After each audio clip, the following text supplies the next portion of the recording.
Huwag kang mag-expect na maging successful ka nang walang paghihirap. Remember this, true success comes from endurance and perseverance. Kung madali lang maging successful sa buhay, edi sana successful na tayong lahat, di ba? Huwag mong iasa sa swerte ang buhay mo.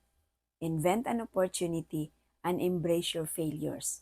Maraming taong hihila sa pababa, pero huwag kang magpapahila sa kanila. Huwag kang makinig sa mga taong toxic.